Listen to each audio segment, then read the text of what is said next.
Tharpe. I'm here live to take your questions and also to give you the latest immigration updates, and those updates specifically on solutions to get your papers, your work permit here in the United States, and to get protection from deportation or any kind of immigration enforcement.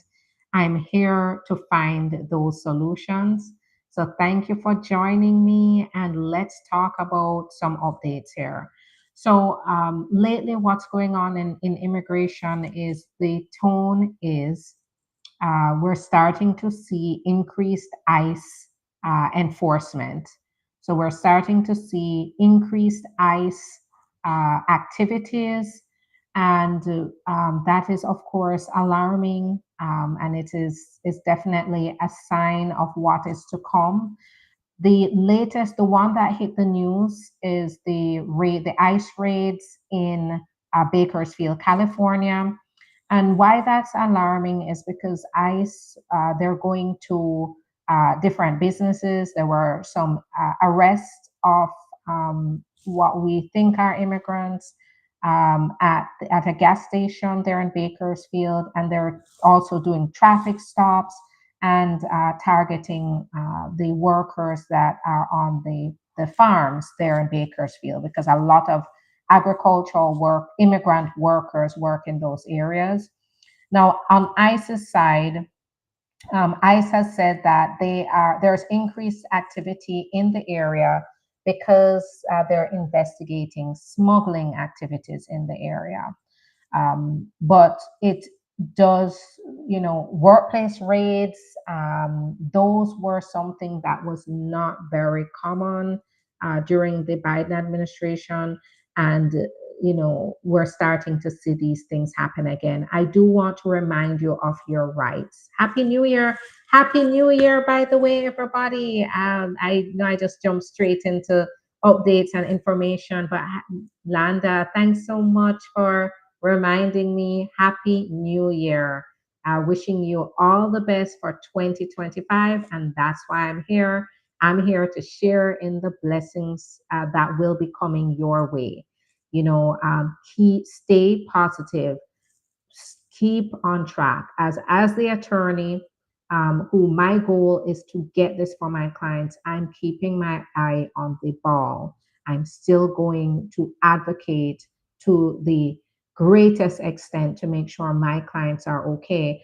And my clients are in a much better position because we are pursuing legal options that they qualify for.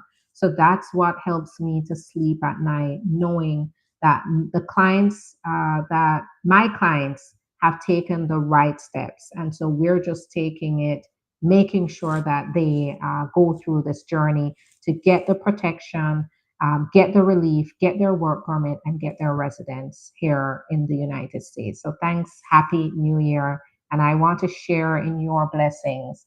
My clients' blessings are my blessings. That's how I look at it. And I'm looking forward to so much more, despite the challenges. If you were on the last live with me, you heard me say adversity is opportunity, right? Right before a breakthrough, we usually have to face very uncomfortable situations, and this is no different, right? You may be going through your immigration journey, trying. Yes, we handle T visas, absolutely, and we're very good at it. That is a passion of mine. But usually, right before a breakthrough is where you may face the greatest doubt, the greatest adversity, and you just have to keep your eye on the ball. So let's do that, right? Let's keep our eye on the ball. And this is why I'm talking about the increased activities. However, keep in mind, ICE can carry out detainments, but if an immigrant has the protection or they're in a process, they have greater defenses to being detained. For example, if you're applying for VAWA, and you have the prima facie, then it means that even if you're detained, having the process, having a prima facie, means that you have a basis to get bonded out and even to have your case terminated until a decision is made, or when a decision is made, you have a basis to get your case terminated.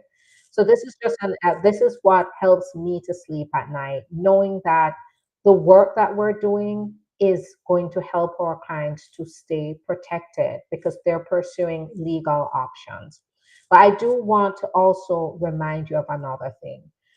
Make sure that as we go through this time of increased enforcement against immigrants, that you understand your rights. I did release a video a few weeks ago about how to handle a situation where you're stopped by ICE or the police, because in some states now the police can they can um, investigate whether you are lawfully here. In some states, they do have these laws in place. And what my number one piece of advice to you, and I know it's going to be really hard, but you have to keep this in mind. You need to practice your right, exercise your right to remain silent. No matter how much you talk, the ICE, they're not your friends. Okay, no matter what you say, they're not your friends, and anything you say can be used against you. So exercise your right to remain silent. What you can tell them and what you must tell them is that you should tell them you are exercising your right to remain silent, and you need to have your attorney present. Okay. That is the number one rule.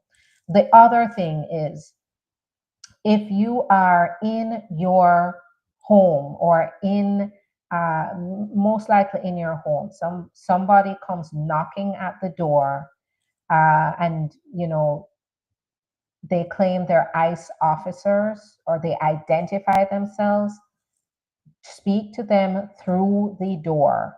Do not open the door. Don't go out there. And then if they ask to come in or they demand to be let in, they need to have a warrant.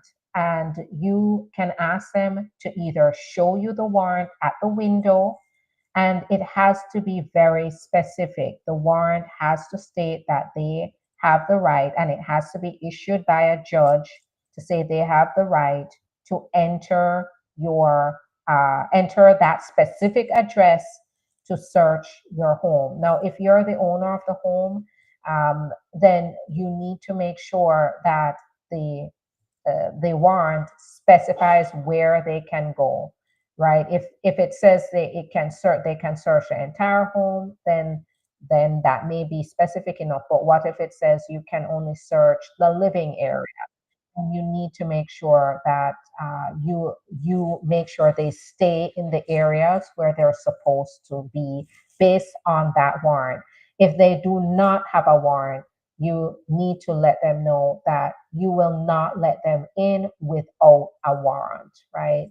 And make sure that when you are requesting that warrant, that you either ask them to show you through the window or show you from a standpoint where you can look where, but you don't put yourself at risk. Okay. So just make sure that you follow these basic guidelines. Another recommendation I have is make sure you have an attorney on speed dial. If you do not have access to an attorney, then now is the time to start building a relationship with an immigration attorney.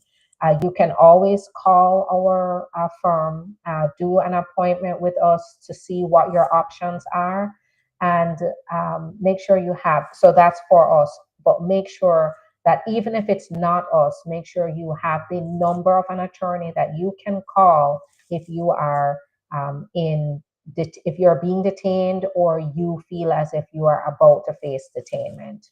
So just keep those things in mind. I remember when I released the video about, remaining silent, some people were even skeptical about that. Ironic, and you will hear that in criminal law. Do not say a thing.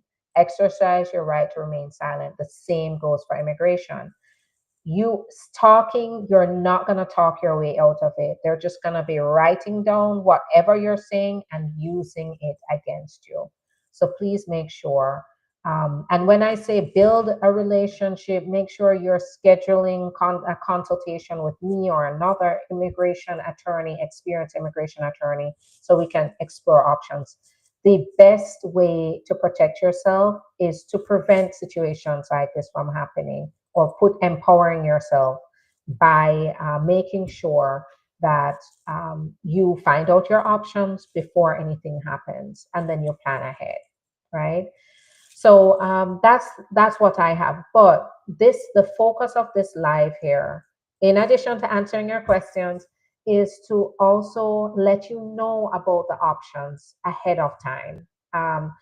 Somebody here asked, do I do T visas? Absolutely. And the T visa is an option. It has been an option for my clients who have been here, who have been through situations of abuse and mistreatment, and who qualify because of that for their work permit and protection. Now, another very important thing to note is the VAWA, as well as the T visas, they have mechanisms in place that also allow your removal, if you end up in removal proceedings, for it to be terminated by an operation of law just by being approved for it, or by easily being able to have it terminated once you're approved. So that's just to show you how these forms of relief can be very important in protecting you and empowering you to be able to get protection, to get your ability to live, work here, and stay with your family. These options, so the VAWA, the T visa, the U visa, they also allow your relatives, your spouse, your children under 21. If you're under 21 yourself, your parents and your siblings who are under 18 and unmarried, to be able to get the same relief with you. So it is very, very valuable. Keep that in mind. So those are some of the options. The best way to figure out if one of these options can work for you is by scheduling the appointment with us, with a team, with our team of attorneys, to be able to evaluate. Hi there, Fanisa. Thank you. To be able to determine what you qualify for and to get to work. When on January 20th, those laws are not going away. However, I do anticipate we'll have a lot of changes coming. I do anticipate that, and I'll keep you up to date. But now is the time to get that protection, because those laws will still be there. And when we will know when the change is coming, it may be fast though. So this is where I'm saying, don't take it for granted. Act fast for yourself. All right. So I'm going to answer questions. I'm going to start with Instagram. I'm going to go to YouTube and then TikTok. So please make sure you put your questions there, and I'm going to work my way around to your questions. But I know we all can learn from each other's questions being answered. So stick around and I'll get to your question. All right. So let's go. Can I travel with my US child on travel document and VAWA, AOS pending, no criminal record? I usually make that recommendation on a case by case basis to my clients, just depending on what's going on in their case.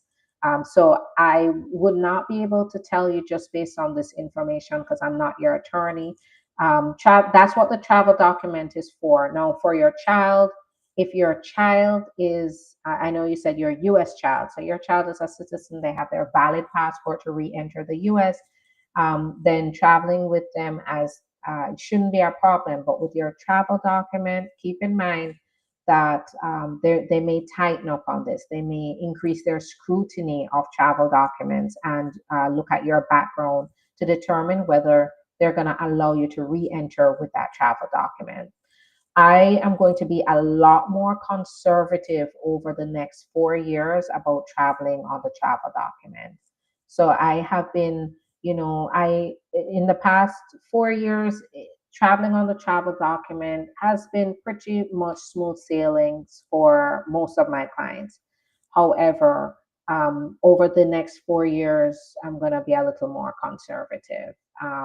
On that, but I do understand there are emergencies that you may have to attend to using the travel document, but you have to keep in mind the increased risk.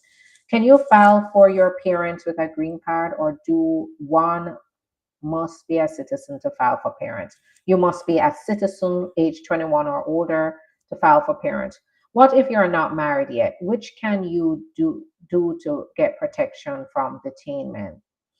This is where you call. Now, I've just talked to you about a few that I work on, but it depends on what your particular circumstances are.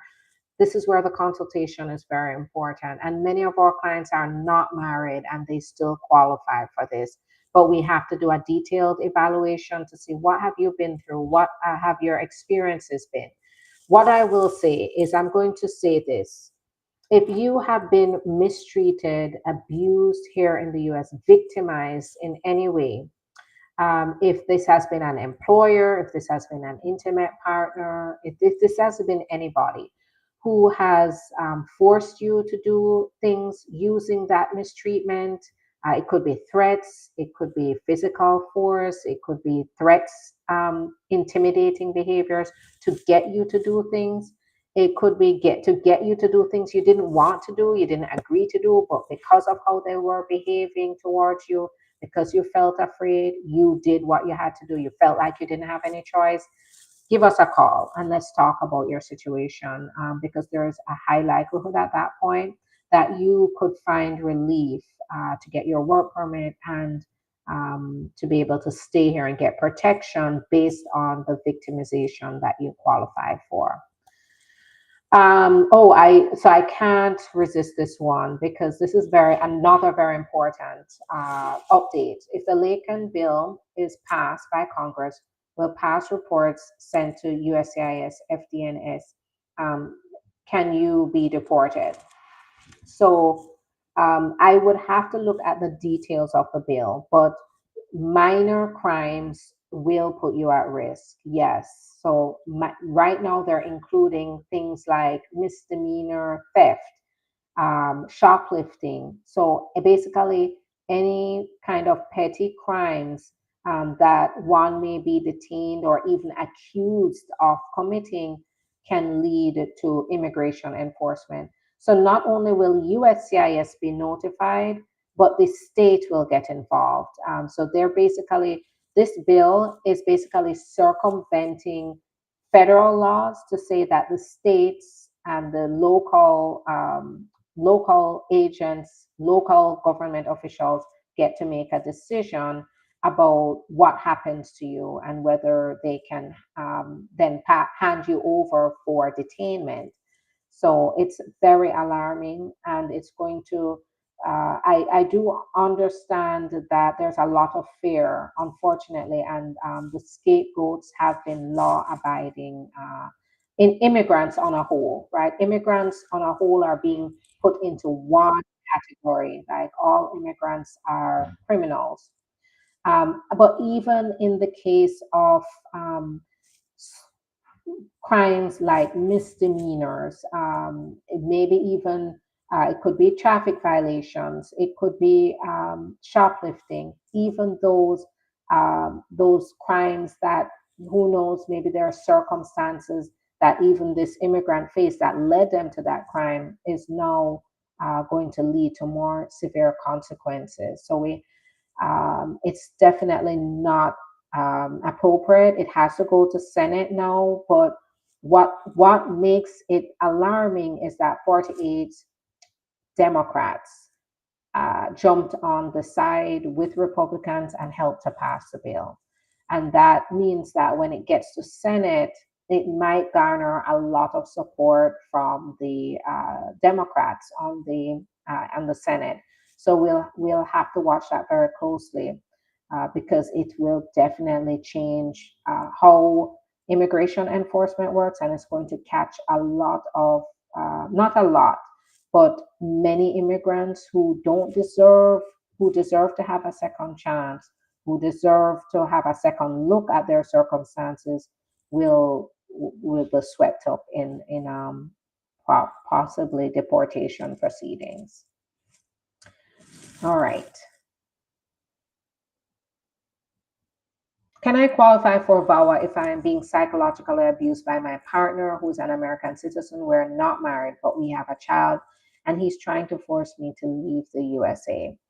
So get in touch with us, and I want to find out more. You do have to be married to qualify for VAWA, unless you live in a state that, and you qualify for common law marriage, and the state allows for common law marriage.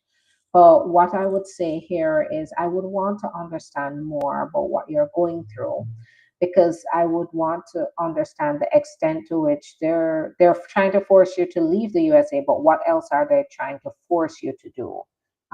Because then you may qualify for other forms of relief based on the abuse you're facing. Can a green card holder file for his or her parents? No, no, they can't. They have to be a US citizen first.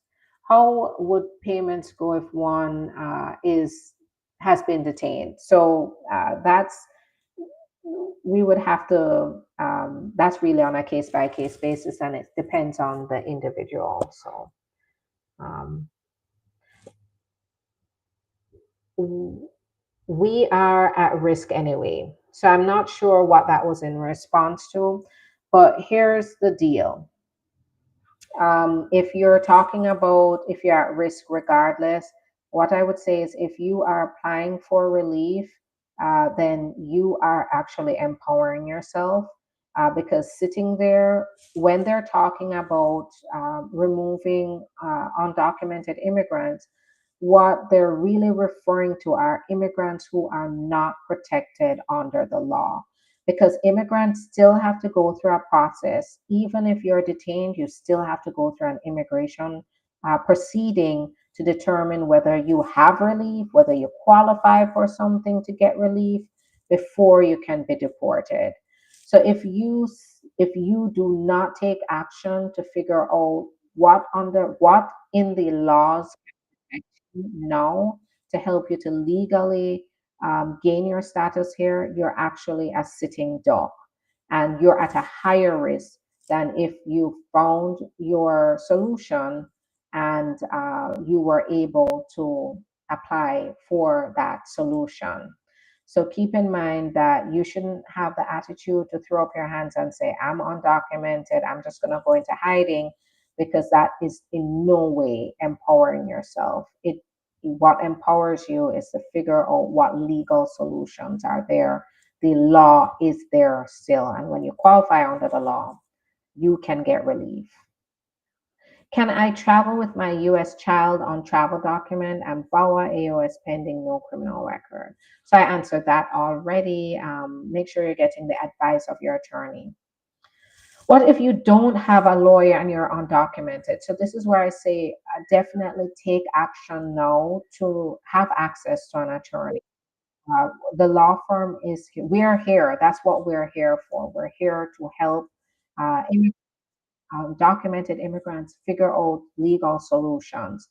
So you can always do an appointment with us so we can look at your options and then determine what the best course of action is for you. And then keep in mind that we also help with removal defense. So once you've established a consultation, then it means that you can always give us a call back if you're in an urgent situation, so that we've already had you on our file and we can jump to it and get started on a defense for you if that is necessary. But I say be proactive. Make sure you're proactive by doing this ahead of time. Let's pray and hope that that is not the case for you, right? But you want to take the action to make sure you have a backup plan in the case that you are swept up in any kind of enforcement actions. Can you get deported if you have a work permit? Work permit means you have permission to be here. It's not official legal status, but a valid work permit means you have the permission to be here. And it usually means you have something pending. And so that means no, you're not just going to be deported unless, say, after you get the work permit, unless something happens after you get the work permit that makes you deportable. For example, if there's criminal conduct that happened after you got the work permit, then that can put you at a risk to get your work permit taken away, and you go into deportation proceedings instead. So a work permit is definitely provides you a certain amount of protection, but keep in mind that the work permit is usually given while a process is pending, or it means you have an immigration benefit like the T visa. You get the T visa along with the work permit for 4 years. So, Stacia, DM or send a DM. I don't know how long you've been waiting. It's not usual. We're very responsive. So go back to the DM and let them know. We answer questions through our DMs. You can call the office again and let them know you've been waiting. How about traveling domestic flight? So I would say this, no. At this point, no, you need to be very careful about, because everything like that is going to present a higher risk to you. So traveling domestically right now, so through a plane, I would definitely say you would be at an increased risk if you don't have your papers at that point. Do you handle green card that is expired? Absolutely. Give us a call and let's talk about it. I'm currently under a J1 visa in the USA. How can I change to permanent resident? So there's no direct path. If you qualify through a family member, through, you know, spouse, through a company that wants to know petition for you, then that may be a way, but no direct path from J1 to permanent. Happy New Year again, and thanks so much, Ancestors Bakery. I appreciate it. And all the best for you as well. All the best, all the blessings. Wishing you all the blessings. Thank you so much, Nikisha. Thank you. Happy New Year to you too. Um,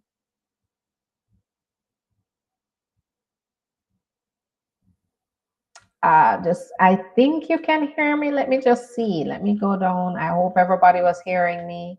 Just let me know. Verify if you can hear me, because I'm seeing, I think you can hear me. I would have seen more I can't hear you before. If your visa is revoked by the embassy when you have a criminal record, is it possible to apply for any kind of relief like VAWA when the case is denied by DA for lack of evidence? So your case sounds a bit more complicated. So because I see here visa revoked, which usually means you're outside of the US. But then we're talking about a DA being involved, which is usually in the US. So we would need to talk. Okay, great. Thanks so much, Nikisha. Thanks for letting me know. I think there was just a little hiccup before. Um,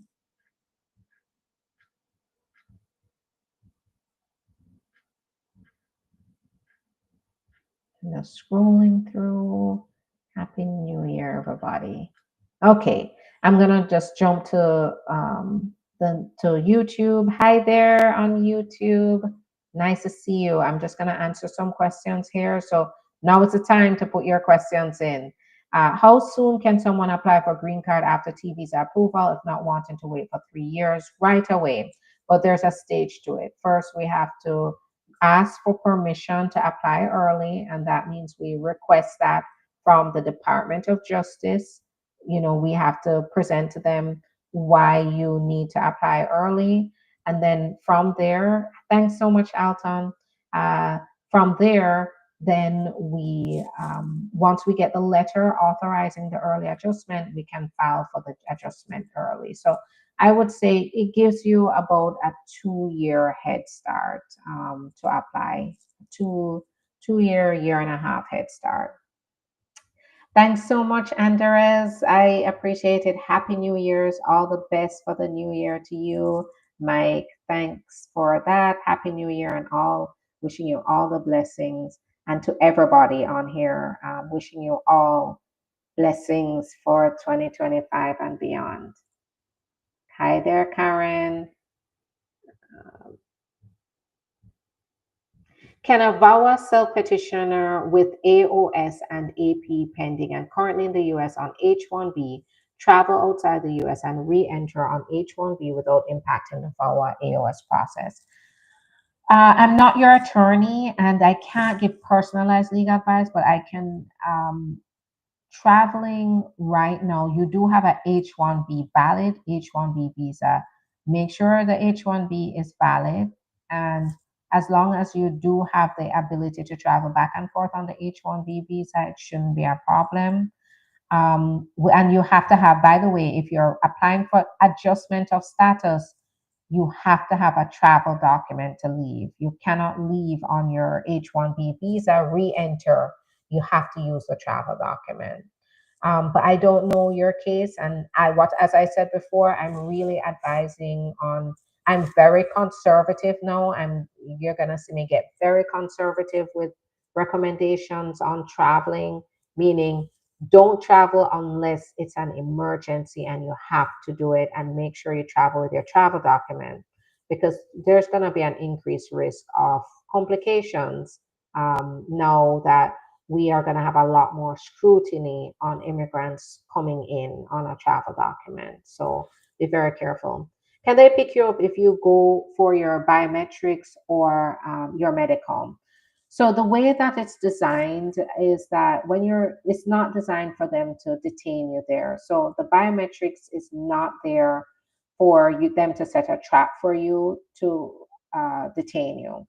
So it's that would not be the normal process. Because remember, the whole point of the biometrics is to get you to the end of the process. So it's not going to be a common practice for them to just detain you at your biometrics because that would defeat the purpose of going through the process, right? Finishing out a process that you applied for where they have to make a decision on it. Now, it's not to say it's zero risk of that happening. So, for example, if somebody is wanted, they are on the ICE most wanted list. I'm pretty sure that they probably would detain them up at a biometrics if they're most wanted. They're maybe a danger to the public and they're showing up for biometrics, then the risk is going to be much higher there. But an ordinary way of doing business is you're not going to just have them picking up every immigrant coming in for a biometrics, right? Because the reason you're applying is you're trying to do the right thing to get legal and you qualify. They're trying to determine whether you qualify for that benefit. So you have to go through that process first.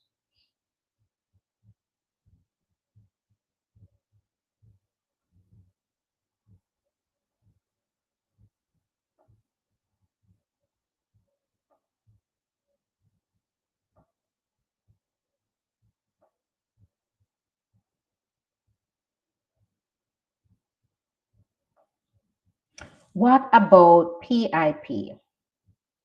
So with the PIP is parole in place. And with the parole in place, that is still there. And that was there during the Trump administration. But what I would say is, um, and I'm sorry, guys, I accidentally clicked on one of those terrible comments. So you saw it come pop up on the screen, but please disregard it. I'm just going through and deleting it. So I apologize for that appearing on the screen. So please disregard. But yes, PIP is a part of the process. It has always been there. I wouldn't be surprised if they're going to be a little more stingy on the parole in place, but it's pretty straightforward. Parole in place states this: if you're the immediate relative of a US citizen who is a military member, then they can grant you parole in place. And when you get parole in place, it means that you can then do adjustment of status as the spouse of a military member, a citizen military member, as a parent of a military member, as a child of a US citizen military member. So please keep in mind that that has always been there, but it is it's also discretionary. So they may, seeing it's discretionary, they may approach the policy of granting PIPs in a more conservative way. We'll have to see if they do make changes to it, but it is there and it is worth pursuing it for sure.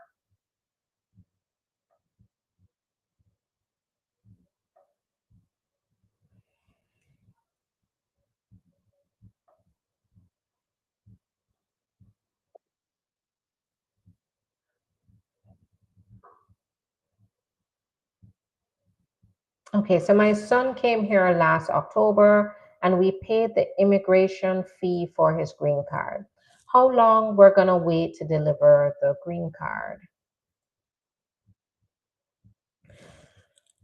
Okay, so you paid the immigrant fee and then now you're waiting. It should have been about 2 to 4 weeks. So if you haven't gotten it yet, you need to give them a call and figure out where it was. Maybe it was sent to the wrong address. So you need to figure out where it is.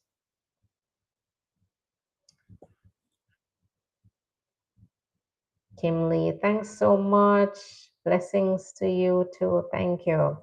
Can I file I-130 immediately after marrying a green card holder? Yes, but keep in mind, I-130 you can file adjustment of status. You if you've overstayed, no. Now the you have to, if you want to stay here and get your green card, you have to get adjustment of status. So to do that, you have to be here on your current visa that hasn't expired and you haven't overstayed. You have to have a current priority date. If those conditions are met, then you can apply for adjustment of status before you end up overstaying the visa, along with the I-130. So keep that in mind. Married to a US citizen who abused me. So I applied for VAWA already.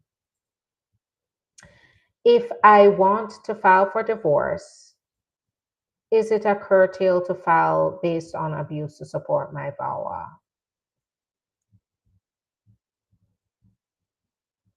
No, no, absolutely not.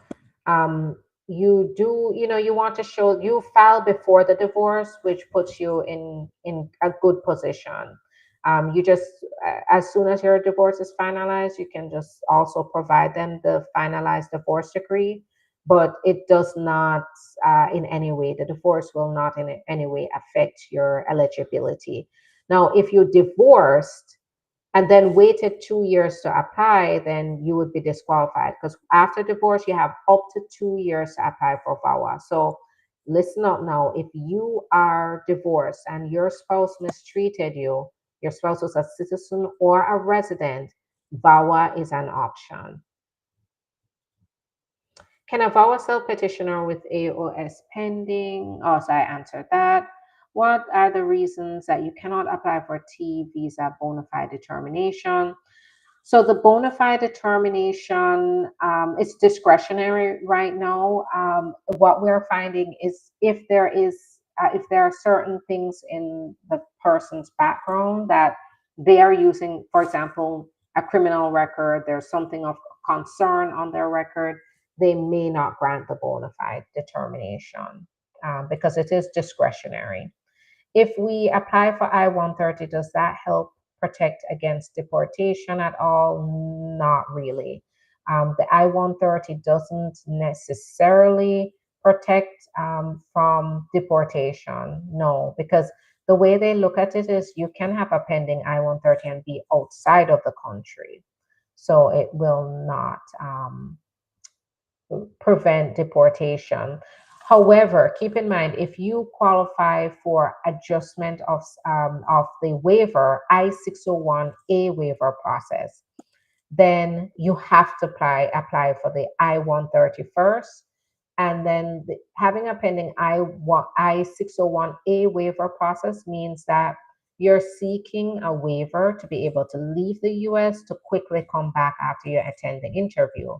So that means that, if you are ever detained, you can always present that as a basis to get bond, so that you can finish out your process, to see if you are going to be approved. So that it may help with your basis for a bond, for example. Can a U.S. citizen sister file for overstay sister? No. Here's why. You can file for your sister as a US citizen who's 21 or older, but it doesn't offer protection because it takes 14 years for siblings to sponsor siblings, at a minimum 14 years. Hi, my mom overstayed her travel visa and has been here in the US for 20 years, but had a clean, spotless record. No orders of removal. Is she at high risk, and what can we do? So, in this case, here's what I believe will happen. Um, the first thing they're going to do is they're going to target immigrants who already have a removal order and they have no other processes pending. Then they are going to just go ahead and enforce the removal order. Then they're going to probably gather immigrants who have a criminal record first. Other immigrants, while the risk is going to be higher, um, I would not say that they're just going to go and sweep up every single undocumented immigrant just because they're undocumented.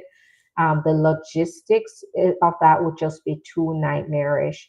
Not to mention, immigrants like your mom who have been here for 20 years, spotless record, probably has worked very hard to support the community, to support the economy, to support important industries like caretaking, agriculture, hospitality industry.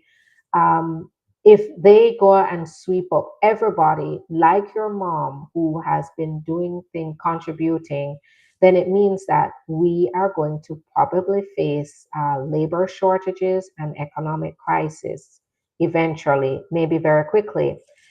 In one of the cities, I believe it's South Dakota, I believe, one of the farmers there came on to CNN and talked about the fact that 50% of his laborers on his farm are undocumented immigrants. So he was saying in South Dakota, which is one of the conservative states, it is an open secret. It's an open secret that majority of or half of the workers on the farms are undocumented. But he also talked about how heavily dependent he is on their labor. And he said that if Trump was, even though he voted for Trump, don't ask me about the logics of that. Um, he said that if Trump really carried out his promise to deport all undocumented immigrants like his workers, then that means that he said in 2 days we would not have any food. We would face food shortages, right? So that's where we have to stop and realize how important immigrants are, whether documented or undocumented, because they fill positions in valuable positions in the workforce, that are really irreplaceable, like this farmer said. So pretty sure that these are considerations that if they haven't considered that, pretty sure it's going to be something that we may have to find out the hard way. Um, so yeah, so that's my take on this. Can I file I-130 immediately? So I answered that. I submitted I-360, an adjustment of status. I already have prima facie, and I also did my fingerprints. How much longer will it take for my work permit and SSN? I'd say 6 to 12 months. Good evening. I adopted my grandmother as I was adopted by my grandmother as a child. My mother's name doesn't isn't not on my birth certificate. I want to file for her. Is it possible? Got my green card through marriage. So if your parent, yes, so through adoption, it is possible, as long as you can show that your grandmother legally adopted you and is now your legal parent, then yes, even if she's an adopted parent, but you would have to show that it was all legal, and that when she adopted you, she also adopted you as a child, right? So, good evening. I was adopted by. Can a U.S. citizen file for overstayed sister? Answer that. Um,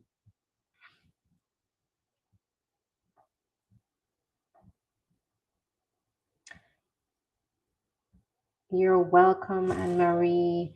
I adjusted my status to LPR 601 approved for a crime that was 15 years old. Can they still come back and try to deport? Thanks. So it's if they approved your I-601, it means that they've forgiven the crime, and it's very unlikely they're gonna go back, unless they reopen your file and find some discrepancy or a mistake that would reverse their approval of your I-601, and which is probably not the case here. You should be fine. So I would not lose sleep about if you're a green card holder who has your 10-year green card, definitely go for your citizenship as soon as possible. But, don't lose sleep about you have your green card. They're not targeting green card holders. Yes, we've heard some information about them reopening naturalizations and so forth, but the reality of it is that has always been very difficult to do, is even to reverse naturalizations. So how long the green card be delivered after you pay the immigrant fees? I would say 2 to 4 weeks after your child came in, your son came in. You should have gotten it in about 2 to 4 weeks. If it's been 2 months, just contact them, figure out if it was sent, just make sure it's not lost. All right, and thanks so much for your patience on TikTok. So I'm gonna answer some questions on TikTok and then head out. So thanks so much for sharing this time with me. And as usual, I'm gonna be coming on to give you updates and answer questions, but also please make sure that you look out for yourselves. We can't help you unless you reach out. So reach out to us to schedule your appointments. Good night. Is there a waiver that can help if I am barred from the US? Does it allow me to re-enter? There may be waivers available, but we'd have to understand what exactly happened. People with asylum pending are safe with ICE or not? So with asylum, it means you have a case pending and they have to wait for that decision to be made. You should make sure that, as long as you can show you have that pending process, it means that the risk of you being detained or staying detained is going to be low. If you have defensive asylum case, that means that you may be defensive means you were detained and then you're going before the court, or you have a proceeding in court that you're using asylum as a defense to deportation. Affirmative asylum means that you maybe came and then you declared that you needed asylum through an application. You didn't face the extra pressure of removal proceedings. Um, but keep in mind, you're at a higher risk for being detained if they feel like you are a flight risk or you're a danger to the community. So, in that case, they can make a case to detain. My spouse and I want to file for I-485. Do we do them in a separate form? It depends on what the situation. Yeah, so adjustment of status, usually you have to do it per immigrant, but I'm not telling anybody to go do anything for themselves, especially now. You cannot afford it now. So get legal advice for sure and get an attorney. I have work permit from U visa. My husband's still waiting for EAD. It's almost 1 year. What can I do? So usually if the EAD is outside of processing times, then that's where you can put in a case inquiry. Make sure everything is going well with the case. Make sure they don't need anything from you before they make a final decision. If you overstayed your visa, but you enroll in college and have a pending T status, what are your chances? I wouldn't be able to tell you what your chances are on a T visa unless I understand, because it's not about applying for the T.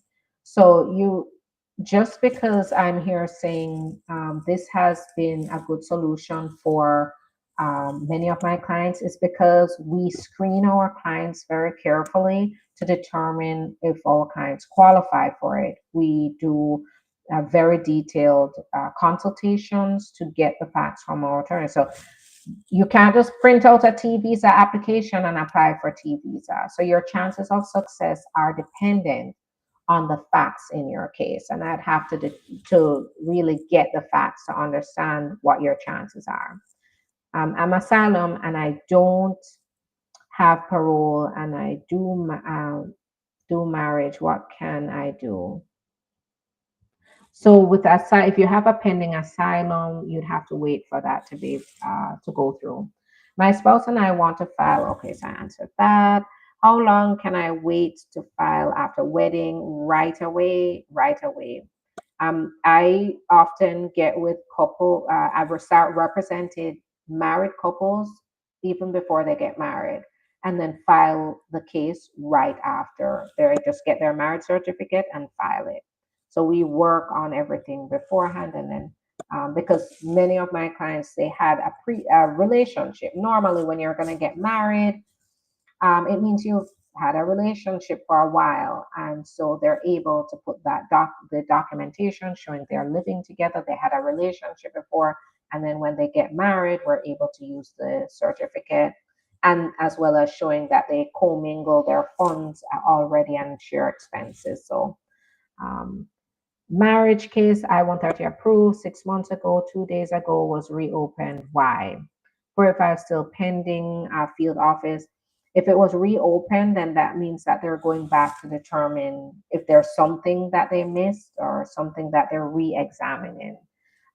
Yes, so that can be concerning if they reopen an approved I-130. My father is citizen. I'm over 21. How long it takes? 5 to 7 years, unfortunately. So if you're here in the US, you're trying to figure out your options, give us a call. My spouse and I want to file Form I-485. Do we do them in separate forms? So I answered that. It really depends on what kind of case. How long after T visa biometrics fingerprint interview can you be approved for your case? So it can be, I would say this, from the date of filing, it's about 10 to 12 to 18 months. They are issuing bona fide determinations, which can give you deferred action, which is protection, 3 to 6 months after applying. How long T visa takes? It takes 12 to 18 months. I do notice that processing times are getting longer because more people are becoming aware of it. More attorneys are starting to submit these applications, so it's getting longer. So don't wait. And there is a quota of 5,000 per year. When they go over the quota of 5,000 per year, it doesn't mean they're going to deny the case, but that's where they're going to put you in deferred action until a number becomes available.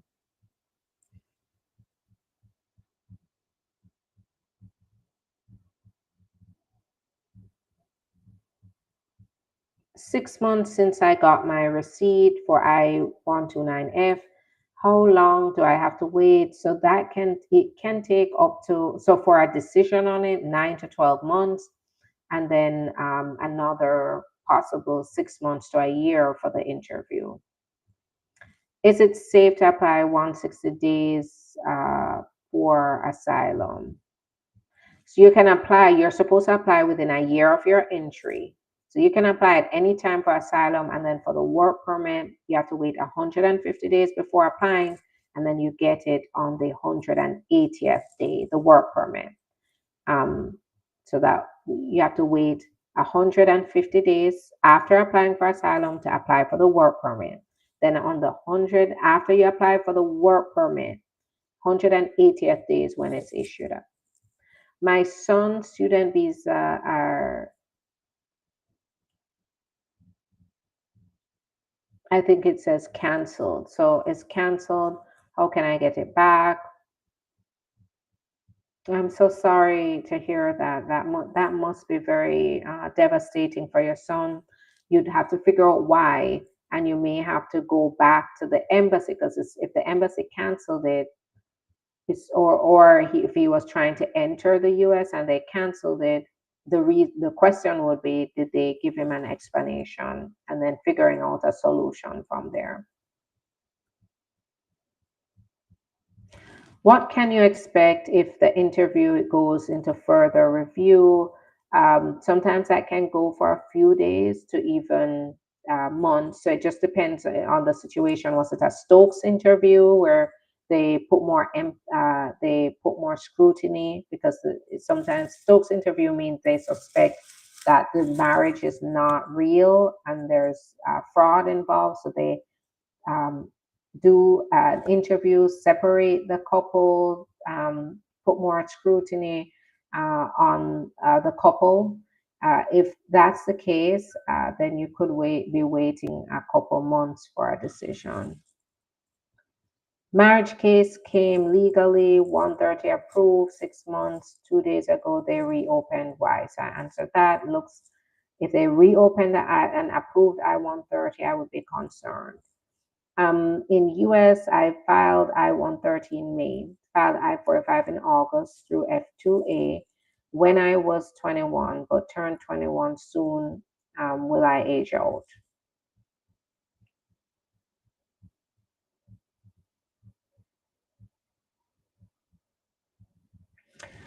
So with this, you have to meet very specific conditions. You have to, when you file the I-130, right, and then you look to see, was your priority date current, and where it was your, um, and then who, let me see, I guess who, F2A means that you are either, it sounds like the child, at the time you are under 21, of a permanent resident. So that's what the F2A category means. Um, the additional criteria that you need to make sure that you met was that you are still within the time of your visa when you applied, and your priority date was current. If all those conditions were there, then and you were under 21 at the time of application, then you should be fine. But this is where I say, I'm not your attorney. I don't know your facts. So get in touch with an attorney, or get in touch with us if you have serious doubts, and let us examine your case. I'm waiting 8 months still pending. So I'm not sure what it is. It just depends on what the case is. How long? Hi there. Good night, Preetis. How long after T visa biometrics fingerprints for your case to be approved? So I say from date of filing, 12 to 18 months.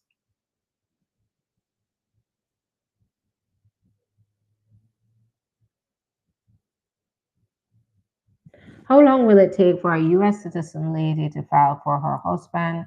If right away, if I see any US citizen spouses, they're your spouse, a US citizen, and they're not filing for their immigrant spouse, that's where there's definitely gonna be, that's a red flag right there. And usually when I see situations like that, um, I know something is off.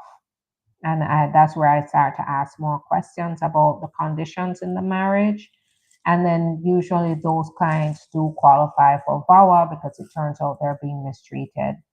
US, if I was a US, the spouse of an immigrant, I'm a US citizen, I want the best. I would want the best for my spouse. And they wouldn't have to ask twice. I would be filing those papers as soon as the marriage ceremony is complete. So right away, if your U.S. citizen spouse is not doing that, red flag. Then get in touch. If they're blackmailing you, if they're starting to hold it over your head, then you have a problem, and the solution might be VAWA here. If I have Canadian permanent resident, can I visit the USA? I'm not sure about that. I wouldn't be able to advise on you know, being a Canadian permanent resident. Usually, what happens is if you're a Canadian citizen, you can come into the country for 9 months. As a permanent resident, I know permanent residents here can go into Canada, but I'd have to look up whether Canadian permanent residents can come in visa free. US is sort of a little more restrictive on those things, and a visa probably may be required here.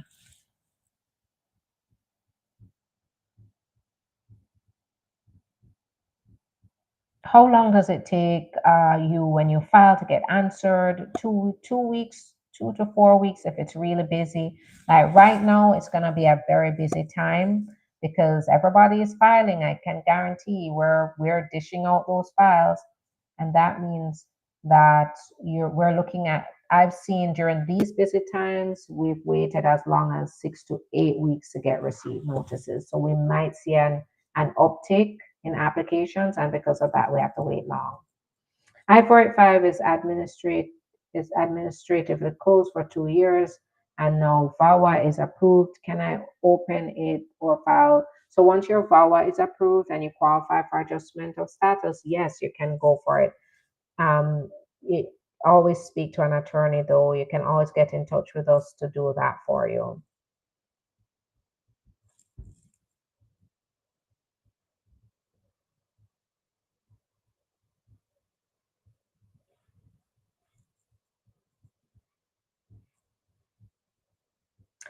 Is it hard to get an NIW in higher education administration field? 20 years experience, two masters.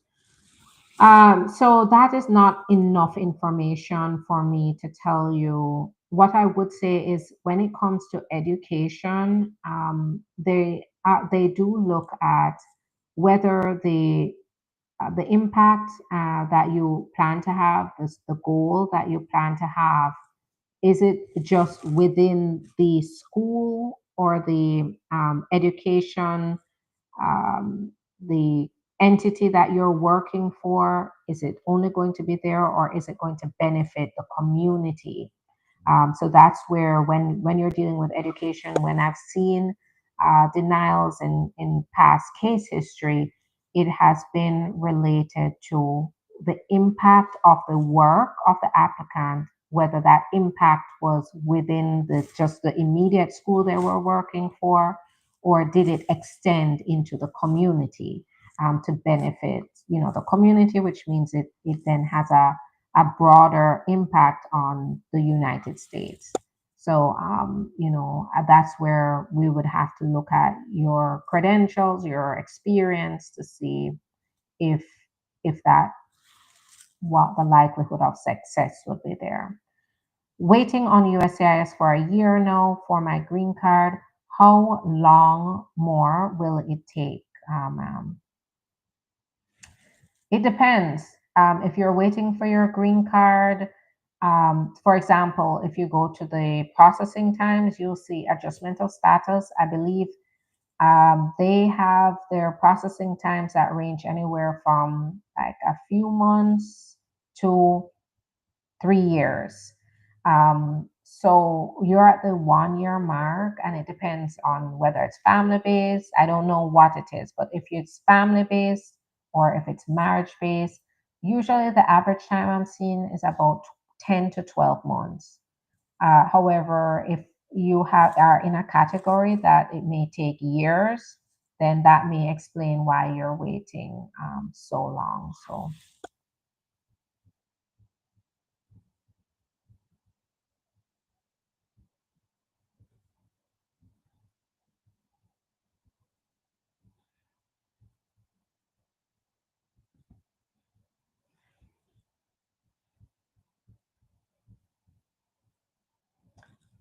can a green card holder file for a spouse with pending immigration status of TPS? Yes.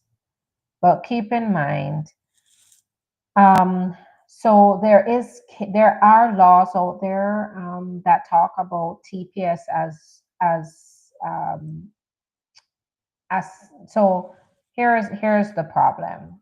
When as a green card holder, you can file for your spouse, but TPS doesn't necessarily grant them status. So if they ended up overstaying a past visa, it means that they still wouldn't be able to adjust status.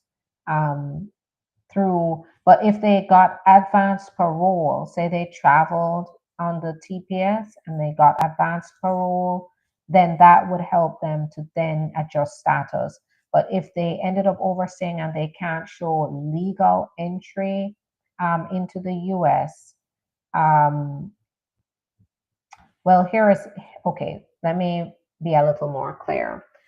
As a green card holder, what's different between the US citizen and the green card holder filing is that the US citizen, the spouse can overstay, and it as long as they can show legal entry, it's not going to affect them.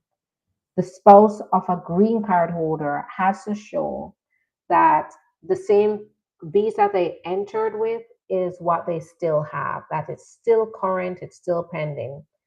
TPS does not serve as that kind of status. I know that there's some case law that does support TPS as a status, and some that doesn't. The courts have been split on it, but the I would say the most common conclusion is that if you ended up overstaying a visa as the spouse of a green card holder, TPS is not going to help to reverse that. You really have to have a current priority date. You have to, and at the time of the application, you have to have current status based on the whatever you enter the country with, or if you change status and never fell out of status. That is going to be the most important thing when filing adjustment of status as a spouse of a green card holder. So TPS alone isn't gonna fix that.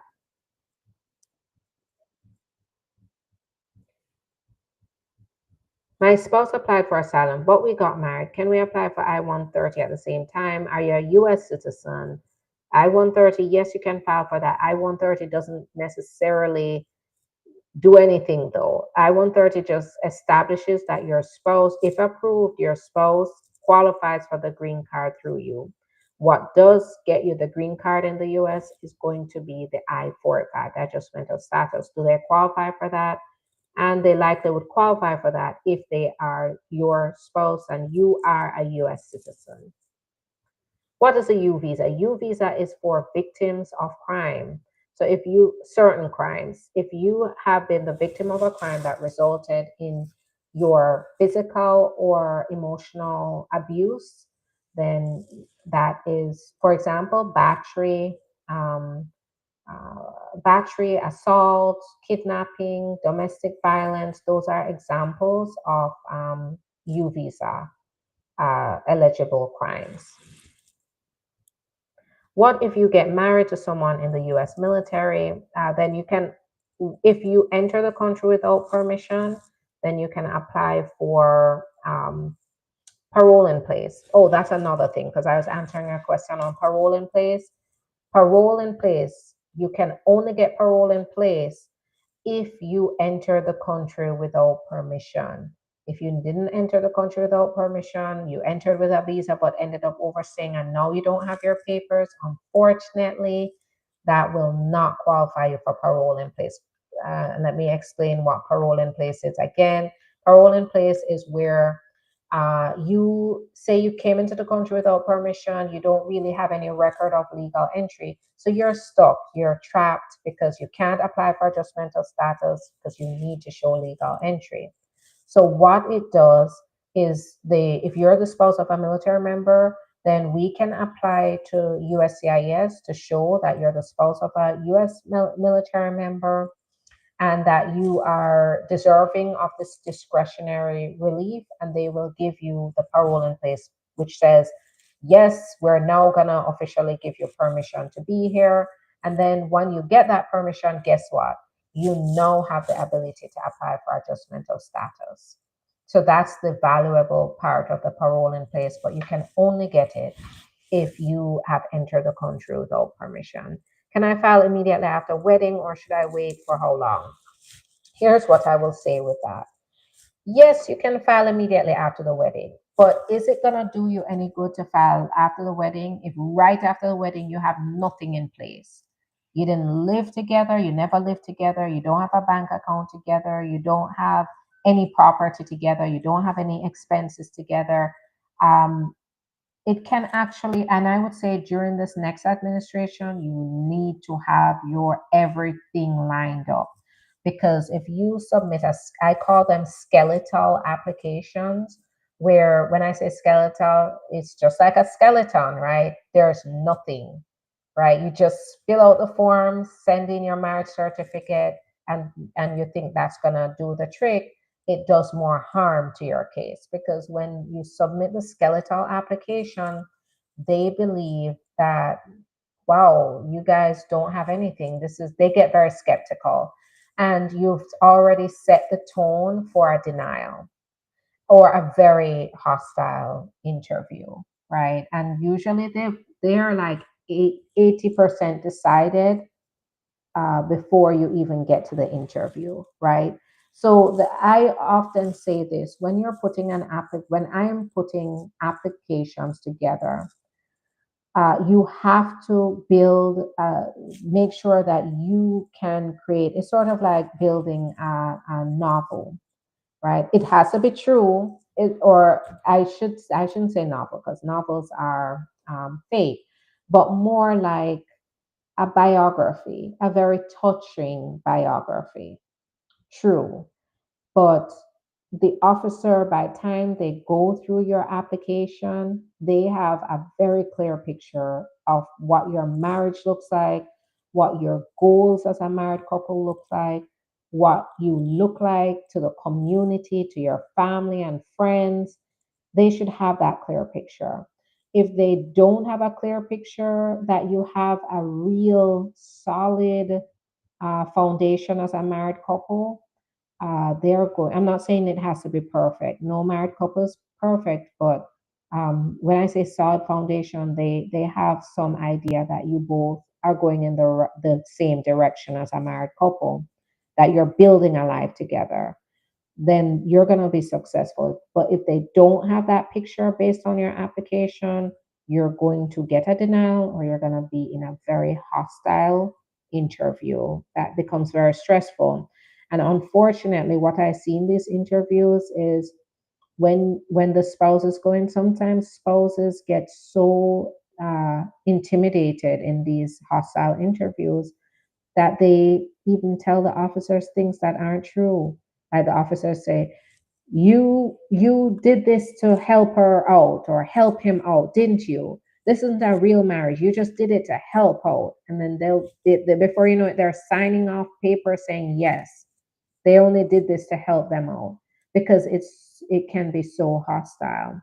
So you want to make sure that you set a solid foundation so the officer has a clear and true picture of what your marriage looks like. And so, going back to your question, can you file immediately after the wedding? If you have all the documents to show that you guys have a solid foundation, yes. If not, take a little time to build that foundation. I'm not saying wait years, but do things like make sure you have your bank account in place, make sure you have your joint lease in place, make sure you, just like a married couple, that you're taking the steps to be together, that you've taken those steps, moving in together, gathering your documents, doing everything, and then submitting the application. Is it advisable to get a real ID? You really do have to qualify for the real ID. Soon this year, I believe May 2025, it's not going to be an option. It's going to be a law that everybody's going to be issued the real ID. And to travel with your driver's license, you can still travel with your passport, but to travel with the driver's license domestically, you're going to need a real ID to use your license. However, what I would say is, if you are an immigrant and you really do have to still qualify, you have to have and it depends on the DMV qualifications. It's a nationwide law for the real ID, so it's pretty much standard that you're going to have to show proof of status to be able to get the real ID. So it's a matter of, do you qualify for it? Hi, Donnery. Thanks so much. Happy New Year. Blessings to you. Husband is in process of I-601A. Immigration is currently in our city. If they take him, what to do? So, in this case, it would be to work on bond and possibly work on getting the case, if they even bring a proceeding against him, to be able to get that terminated based on the fact that he's applying for I-601.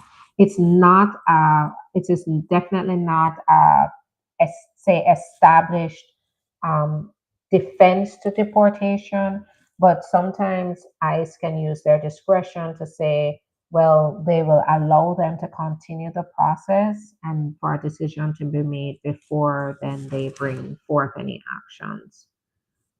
So, that would have to be the solution if they take him. Hope not. I hope not. I need to make contact. So you can send us a DM. Do not. What I would say here too is, do not send anybody who's asking for money, asking for cash app. That's not us, first of all. And make sure that when you're contacting us, you can send us messages, but always schedule an appointment. That's going to be the safest way for us to talk about your case in a confidential consultation, to determine your best option. So always schedule an appointment to meet with me or the other attorneys. Well, we now have other attorneys. So we have two attorneys, Attorney Deanna, Attorney Bria. Some of you may have met them already, who will advise you. So please make sure you schedule an appointment so we can talk about um, your personal situation. Is 400 pages BAWA submission enough? It's not. I would say this.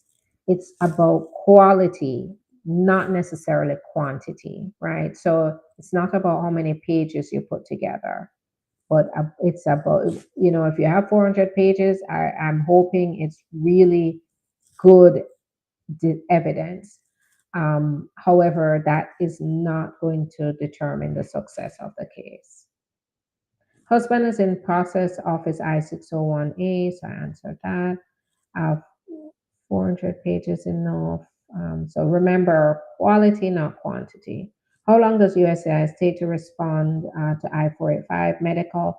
So I would say average I've seen is about 2 months. Can a person get married with T visa pending?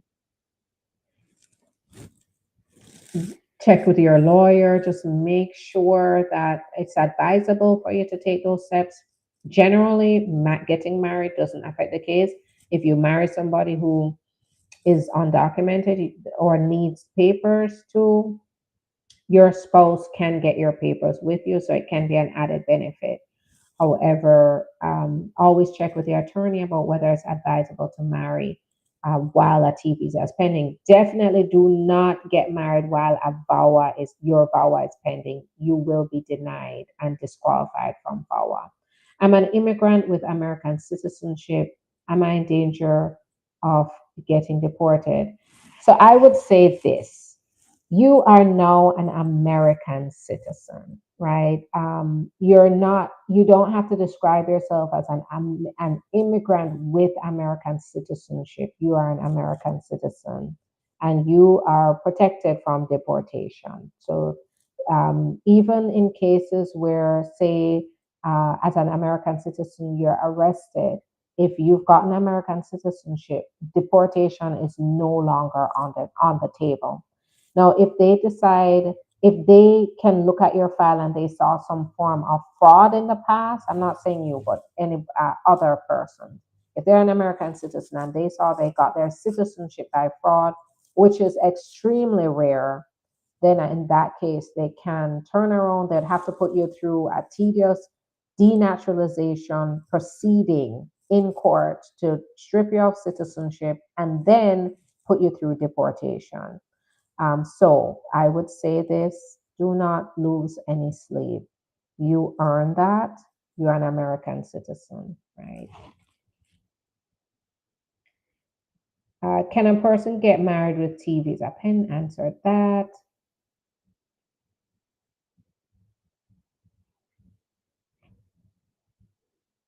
Can you still renew a DACA work permit with everything that's going on?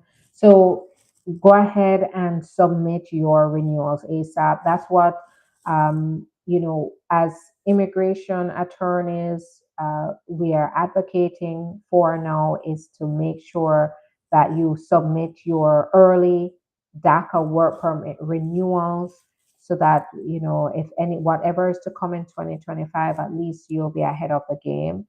Um, but yes, they are supposed to continue to renew the DACA work permits.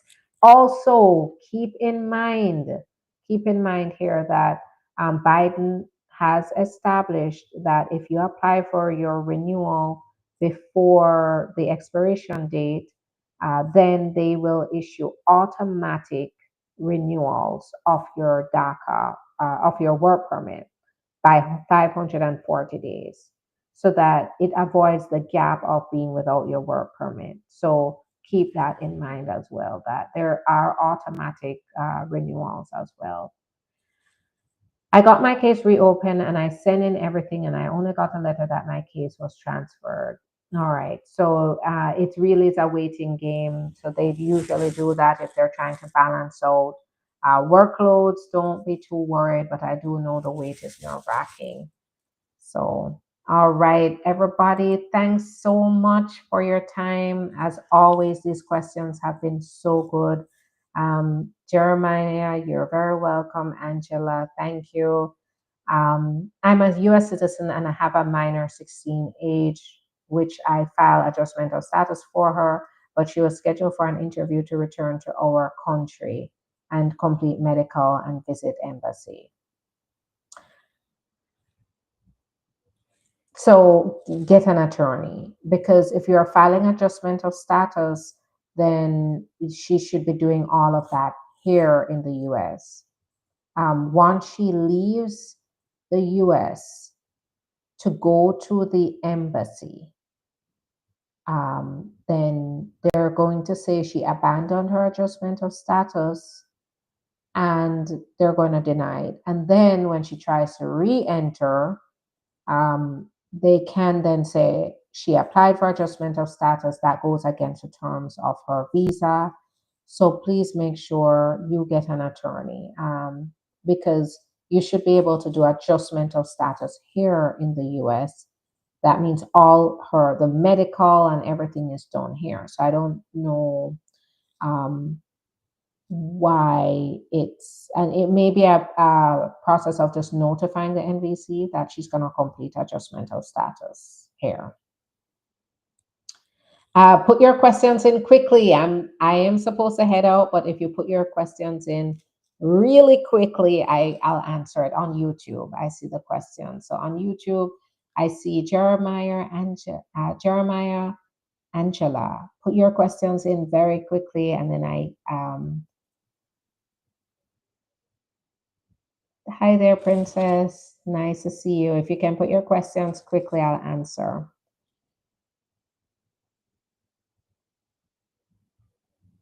So I filed for my asylum last month, December. My application was mailed. How long does it take for USCIS to send the receipt notice? So it depends. If you did it by paper, it may take a couple weeks because sometimes they're backlogged on asylum. If you were allowed to do it electronically, then you should have gotten it instantly. So if you did it through, and you said application was mailed, so you might. I've seen it take as it's taken months in some cases where there are backlogs. So I would say 2 weeks to even maybe 8 weeks for any receipt notice. So just keep an eye out. All right. Thanks so much for the love. Wow, 11,000 likes. I appreciate the love. Thank you so much, everybody. And as we go through 2025, I just want to let you know that I'm going to be here. I have my eye on the ball. That's what I have my eye on. So just make sure that you stay positive. Keep your eye on the ball. Don't give up. Look for those options. Your miracle is right around the corner. And remember, the biggest breakthroughs happen even after the biggest challenges. So let's get through this in positive this year and over the next few years. With all TVs at bona fide approvals, have you seen any 2023-24 approvals lately? Yes, so we're getting approvals. Um, but the bona fides are really for the newer applicants. Okay, I will be back. So please follow, like, subscribe so that you can see when I come on, and then you can come on and join me. I'm going to be here giving updates, giving latest information. So please just do everything to follow me on TikTok. It's all over the news. We're looking at this TikTok ban, which makes me very sad because TikTok has been a platform to be able to give advice. But um, I am on Instagram, and we do, as you can see, we have the same information on all the platforms. So go ahead, go to my Instagram. I'm immigration lawyer on Instagram, immigration lawyer Sharifa. So there are all sorts of imposters. So it's so important to get this right. It's immigration lawyer. Let me just look here to make sure. Hold on, let me look. So if you're come on Instagram, and I'm immigration lawyer Sharifa. Immigration lawyer Sharifa. Join me on Instagram so that you continue to get the information. We can continue to be on lives like this. I do the same content on Instagram and YouTube. So it's getting the green card on YouTube. That's my channel. So please make sure that you go ahead and join those other platforms. So if TikTok goes, then we can still connect. All right. So have a good one. I'll see you again tomorrow. Hopefully tomorrow. I'm gonna work on coming on tomorrow. But as I said, always follow, like, subscribe. So if you're available, I'm available. You can join. Have a great night, everybody. Bye bye.